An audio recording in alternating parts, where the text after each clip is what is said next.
कुख्यात नक्सली जो जेल में बंद हैं, उनके विरुद्ध दर्ज कांडों में स्पीडी ट्रायल करने का भी योजना है। नक्सल प्रभावित क्षेत्रों में संचार व्यवस्था को भी सुदृढ़ करने के लिए 93 मोबाइल टावर लगाए गए हैं। आज के समय में नक्सल गतिविधि मुख्य रूप से बिहार झारखंड के सीमावर्ती क्षेत्र के 2 एक्सिस में सीमित है। विगत 5 वर्षों में नक्सली घटनाओं में 72% की गिरावट आई है। नक्सली क्षेत्रों में हुए लोकसभा चुनाव एवं विधानसभा उपचुनाव में भी शांतिपूर्ण चुनाव संपन्न कराए गए। जैसा कि आप अवगत होंगे कि बिहार पुलिस के लिए वामपंथी उग्रवाद कुछ समय पहले तक एक गंभीर समस्या बनी हुई थी। वर्ष 2004 में बिहार के 14 जिले नक्सल प्रभावित थे, जिसकी संख्या 2012 में बढ़कर 22 हो गई। एसटीएफ का गठन बिहार सरकार ने नक्सल एवं संगठित अपराध के विरुद्ध कार्रवाई करने के लिए किया था। एसटीएफ एवं सीएपीएफ के संयुक्त प्रयास एवं बिहार सरकार द्वारा चलाए जा रहे विकास एवं कल्याणकारी योजना के फलस्वरूप नक्सली हिंसा एवं नक्सल गतिविधि के विरुद्ध अंकुश लगाया जा सका। वर्ष 2024 में भारत सरकार द्वारा निर्गत वर्गीकरण में बिहार के मात्र 8 जिले को लेगेसी एवं थ्रस्ट डिस्ट्रिक्ट में की श्रेणी में रखा गया। ये जिले हैं मुंगेर, लखीसराय, जमुई, नवादा, गया, औरंगाबाद, रोहतास एवं कैमूर। आज के समय में नक्सल गतिविधि मुख्य रूप से बिहार झारखंड के सीमावर्ती क्षेत्र के 2 एक्सिस में सीमित है। पहला गया औरंगाबाद एक्सिस, दूसरा मुंगेर जमुई लखीसराय एक्सिस। इन दोनों क्षेत्रों में नक्सल छोटे छोटे समूह में सक्रिय होने की सूचना मिलती है। इनके विरुद्ध सुरक्षा बलों द्वारा व्यापक स्तर पर अभियान चलाया जा रहा है। उत्तर बिहार नक्सल मुक्त हो गया है। वर्ष 2023 में जोनल कमांडर राम उर्फ राजन को 2 AK-47 के साथ गिरफ्तार किया गया था, जिसके पश्चात उत्तर भारत में नक्सल गतिविधियों पर विराम लगाया जा सका। इसके बावजूद आसूचना संकलन कर इन क्षेत्रों में निगरानी रखी जा रही। आंकड़े भी नक्सल गतिविधि में कमी की ओर इंगित करते हैं। विगत 5 वर्षों में नक्सली घटनाओं में 72% की गिरावट आई है। वर्ष 2019 में नक्सली हिंसा में 11 सिविलियन कैजुअल्टी हुई थी। वहीं वर्ष 2024 में मात्र 1 सिविलियन कैजुअल्टी हुई है। वर्ष 2016 में नक्सल के विरुद्ध कार्रवाई में 13 पुलिसकर्मी शहीद हुए थे। वर्ष 2020 के बाद कोई भी सुरक्षाकर्मी की कैजुअल्टी नहीं हुई। इस वर्ष नक्सली क्षेत्रों में हुए लोकसभा चुनाव एवं विधानसभा उपचुनाव में भी शांतिपूर्ण चुनाव संपन्न कराए गए। वर्ष 2022 में के प्रारंभ में 118 सशस्त्र दस्ता के सदस्य गिरफ्तारी हेतु वांछित थे, जिसकी संख्या वर्तमान में घटकर 18 हो गई। विगत कुछ वर्षों में की गई कार्रवाई को अगर देखें तो आसूचना आधारित नक्सल रोधी अभियान में विगत 3 वर्षों में पुलिस मुठभेड़ में 3 नक्सलियों को न्यूट्रलाइज किया गया एवं 397 कुख्यात नक्सलियों को गिरफ्तार किया गया, जिसमें कुल 18 इनामी नक्सली थे। इस दौरान 129 हथियार, 20,000 से अधिक कारतूस, 2,000 आईईडी तथा 2100 किलोग्राम विस्फोटक जब्त किए गए। बरामद किए गए हथियार में 11 रेगुलर और 31 पुलिस से लूटे गए हथियार थे।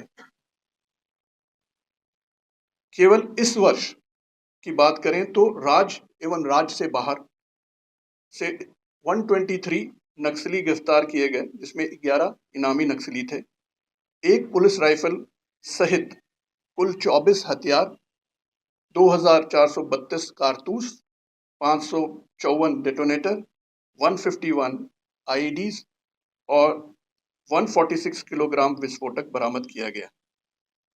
महत्वपूर्ण बात है कि विगत कुछ वर्षों से नक्सलियों के विरुद्ध कार्रवाई करने की रणनीति में बदलाव लाया गया है,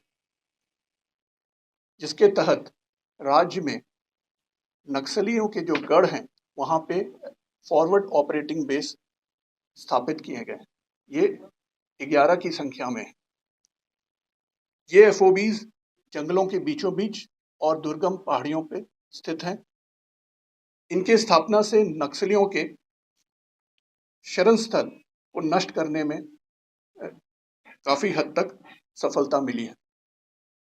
सीमा पर सिक्योरिटी वैक्यूम को भरने एवं नक्सली गतिविधियों पर रोक लगाने के लिए भविष्य में 5 एफओबी स्थापित करने का निर्णय लिया गया है, जिस पे कार्रवाई चल रही है। माओवादी के वित्त पोषण रोकने की दिशा में भी कार्रवाई की गई है। अफीम की अवैध खेती माओवादी के वित्त पोषण का प्रमुख स्रोत है। अफीम की अवैध खेती के विनिष्टीकरण हेतु सतत कार्रवाई की जा रही है एवं वर्ष 2024 में 2,523 एकड़ पर हो रही अफीम खेती को विनष्ट किया गया। लेवी भी माओवादी के लिए एक आय का स्रोत है। लेवी वसूलने की गतिविधि पर लगातार निगरानी रखी जा रही है। वर्ष 2020 से अब तक 56 लाख रुपए बरामद किए गए हैं लेवी के हेड में। यूएपीए के अंतर्गत भी अब तक 32 मामलों में नक्सलियों के 6.75 करोड़ की अचल संपत्ति को जब्त किया गया। उसी तरह पीएमएलए में 14 मामले में 8.97 करोड़ की नक्सलियों की संपत्ति जब्त करने का प्रस्ताव ईडी को भेजा गया है, जिसमें 4.9 करोड़ रुपए की संपत्ति जब्त की गई है। अन्य माओवादी के संपत्ति का भी पता लगाया जा रहा है ताकि उनके विरुद्ध भी संपत्ति संपहरण की कार्रवाई की जा सके। अपराध अनुसंधान के अंतर्गत महत्वपूर्ण नक्सल कांडों के अनुश्रवण हेतु एक समिति का गठन किया गया है। उक्त समिति वर्तमान में 18 महत्वपूर्ण कांडों का मॉनिटरिंग कर रही है। वर्ष 2024 में यूएपीए के अंतर्गत 40 कांडों में कुल 120 नक्सलियों के विरुद्ध अभियोजन स्वीकृतादेश प्राप्त किया गया है। सरकार की वामपंथी उग्रवादियों के लिए आत्मसमर्पण एवं पुनर्वास नीति के भी अच्छे परिणाम सामने आए हैं। उक्त योजना के अंतर्गत 2020 से 22 नक्सलियों ने आत्मसमर्पण किया है। नक्सल के फ्रंटल ऑर्गेनाइजेशन को भी चिन्हित कर उनकी गतिविधि पर नजर रखी जा रही है।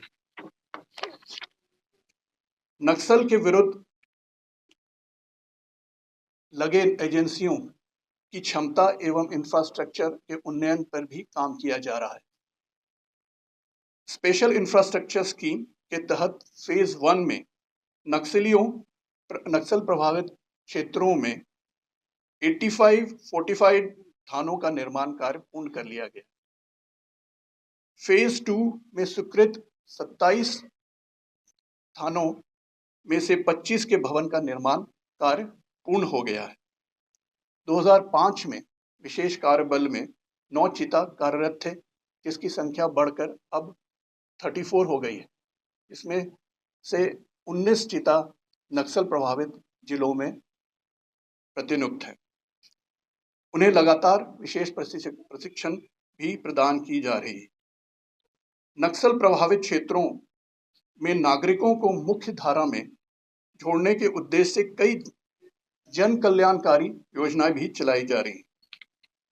सड़क संपर्क योजना के तहत राज्य के 8 जिलों में 128 पथ, जिसकी कुल लंबाई 1814 किलोमीटर है, का निर्माण कार्य पूर्ण कर लिया गया है। नक्सल प्रभावित क्षेत्रों में संचार व्यवस्था को भी सुदृढ़ करने के लिए 93 मोबाइल टावर लगाए गए हैं। वहीं 35 और मोबाइल टावर का निर्माण कार्य चल रहा है। स्वास्थ्य विभाग में भी विस्तार किया जा रहा है। इसके अतिरिक्त स्वास्थ्य विभाग द्वारा नक्सल प्रभावित क्षेत्रों में समय समय पर स्वास्थ्य शिविरों का भी आयोजन किया जाता है। डाक विभाग के द्वारा भी इन क्षेत्रों में डाक घर की 163 नवीन शाखाएं खोली गई। प्रत्येक शाखा अपने क्षेत्राधिकार अंतर्गत आने वाली आबादी की बैंकिंग एवं वित्तीय आवश्यकताओं को पूरा कर रहा है। इन क्षेत्रों में बैंकिंग एवं एजुकेशनल फैसिलिटीज का भी विस्तार किया जा रहा है। भविष्य की कार्य योजना के तहत वर्ष 2025 में वामपंथी उग्रवाद पर कारगर अंकुश लगाने का हमारा लक्ष्य है, जिसके लिए बचे हुए शेष वांछित नक्सलियों को गिरफ्तार करने हेतु इंटेलिजेंस बेस्ड ऑपरेशन व्यापक स्तर पर किए जा रहे हैं। साथ ही इच्छुक नक्सलियों को आत्मसमर्पण करने के लिए भी प्रोत्साहित किया जाएगा। कुख्यात नक्सली जो जेल में बंद हैं, उनके विरुद्ध दर्ज कांडों में स्पीडी ट्रायल करने का भी योजना है। सक्रिय नक्सलियों के संपत्ति की भी पहचान की जा रही है, ताकि पीएमएलए के तहत उन पर कार्रवाई की जा सके। जेल में बंद और जेल से छूटे हुए नक्सलियों पर कड़ी निगरानी रखी जा रही है, ताकि वे पुनः नक्सली गतिविधियों में संलिप्त ना हों। जहां 27 वर्षों के सफर में 17,000 से भी अधिक छात्रों ने डॉक्टर एवं इंजीनियर बनकर भरे सफलता की ऊंची उड़ान, जहां साधारण छात्र भी झारखंड टॉपर्स बनकर बना रहे इतिहास। दूरदर्शी शिक्षाविद श्री विपिन सिंह के मार्गदर्शन में मेडिकल एवं इंजीनियरिंग के लाखों छात्रों के लिए आशा की किरण के रूप में गोल नेशंस लीडिंग इंस्टीट्यूट